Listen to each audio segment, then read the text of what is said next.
Surfing was more than a hobby for me. It was a passion that I had cultivated since my teenage years. The ocean was my sanctuary, and riding its waves was the thrill I lived for. So when the time came for me to buy my own surfboard, it felt like a rite of passage. My budget was limited, and a brand new board was out of the question. That's when I turned to Craigslist, hoping to find a good deal. After scrolling through countless listings, I stumbled upon one that caught my eye. A decently maintained board for just $60. The price seemed almost too good to be true, but the photos showed a board that, despite its wear and tear, held promise. I contacted the seller, a man named Derek, who agreed to meet me in the Walmart parking lot for the exchange. The day was overcast, typical for the Oregon coast. As I pulled into the parking lot, I saw Derek waiting with the surfboard. Up close, the board was more battered than the pictures had suggested. The fiberglass had some dings, and the foam core was exposed in a couple of spots.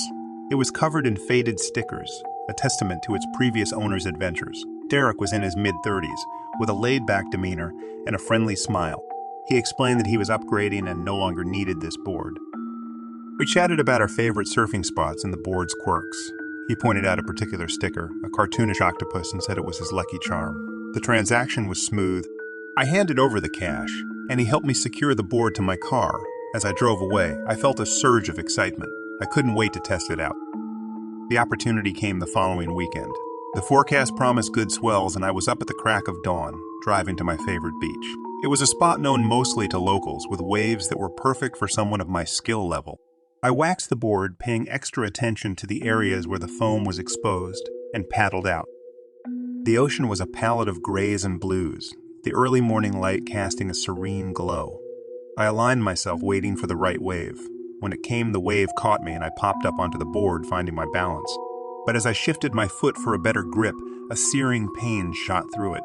It was so sudden and sharp that I lost my balance and tumbled into the water. Paddling back to shore, I left a trail of blood behind me. On the sand, I inspected my foot. It was a deep cut, bleeding profusely. Panic set in as I turned the board over to find the cause. Under the octopus sticker, half concealed by the wax, was a razor blade. It was embedded in the foam, its edge cunningly exposed. The realization hit me like a wave. This was no accident. Someone had deliberately placed that blade. My mind raced back to Derek, his easygoing manner, the way he had talked about the board. It didn't make sense. Why would someone do this? Was it some twisted joke or something more sinister? I wrapped my foot in a towel, the pain throbbing with every heartbeat. I limped back to my car, the board under my arm, a sense of betrayal washing over me. Surfing had always been my escape, my joy, and now it was tainted with this cruel act.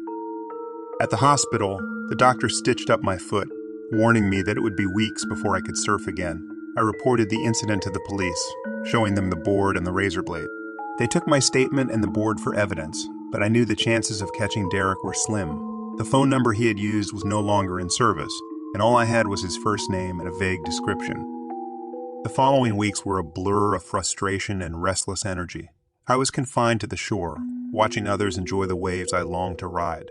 The cut on my foot was a constant reminder of the incident, a physical and emotional scar. I couldn't shake the image of the razor blade hidden under that sticker, waiting for an unsuspecting victim.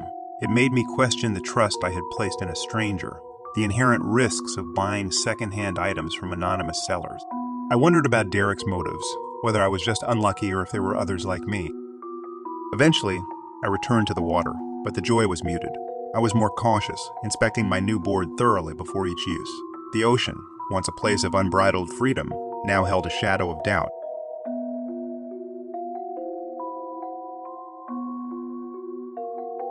Ever since I was young, I had an unwavering fascination with the world of fashion and modeling. My room was adorned with magazine clippings of runway shows and photo shoots, each image a window into a world I yearned to be part of. So, when I stumbled upon a Craigslist ad offering a free photo shoot with a professional photographer, I felt like it was a stepping stone towards my dream.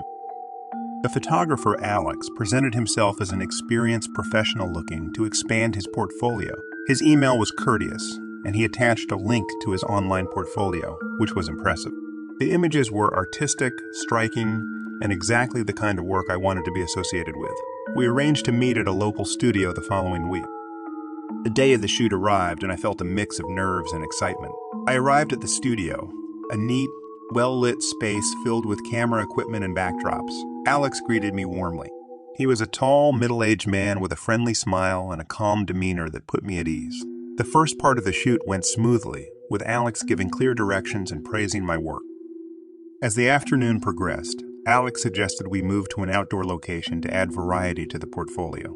He mentioned a beautiful, secluded spot he often used, nestled in the outskirts of the city. Although a flicker of hesitation crossed my mind, his professionalism and the prospect of unique photos convinced me. We drove to the location in his car, a decision I would soon regret. The drive took us away from the city's hustle and into a more isolated area, surrounded by dense woods. The beauty of the location was undeniable, but its seclusion sent a ripple of unease through me. The shift in Alex's behavior was gradual but noticeable. His instructions became more assertive, his comments more personal. He started suggesting poses that felt overly provocative, and when I expressed my discomfort, he brushed it off as artistic expression. It was then that I realized how vulnerable I was. We were alone, far from anyone who could hear or help. My initial trust in Alex's professionalism was replaced by a growing sense of alarm. I decided to wrap up the shoot, citing fatigue. However, as we headed back towards the car, Alex insisted we continue, his tone no longer friendly but demanding. A cold fear settled in my stomach. This wasn't just a photo shoot anymore. It was a situation I needed to escape from. As I fumbled for my phone to call for help, I discovered there was no signal. The realization that I was completely cut off from the outside world was terrifying. I knew I had to act fast. Feigning compliance, I followed Alex deeper into the woods. My mind raced with escape plans, looking for any opportunity to get away. When he was momentarily distracted with his camera, I seized my chance. I pushed him away with all my strength and ran as fast as I could. The woods were dense, the underbrush slowing me down, but fear propelled me forward. I could hear Alex shouting after me, his voice laced with anger. I didn't look back, focusing only on putting as much distance between us as possible. After what felt like an eternity, I emerged onto a road. My relief was immense when a car approached. I waved frantically, and the driver, a middle-aged woman, stopped. I quickly explained my situation, and she immediately dialed 911. The police arrived promptly. They found Alex trying to leave the area.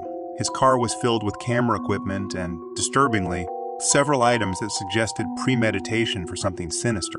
His bag contained a roll of duct tape and a length of rope.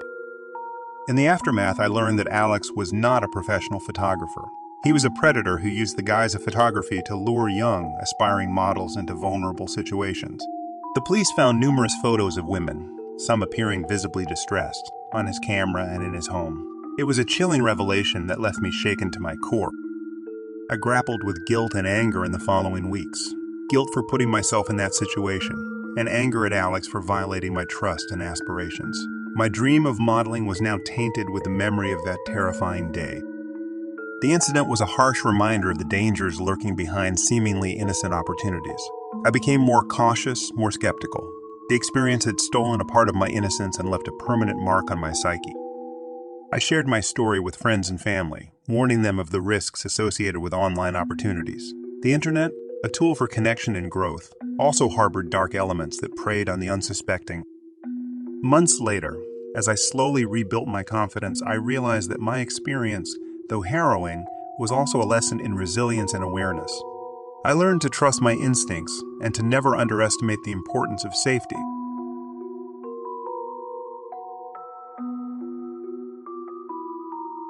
As I embarked on the long-awaited task of remodeling my kitchen, I decided to give away the old appliances. It was a practical solution.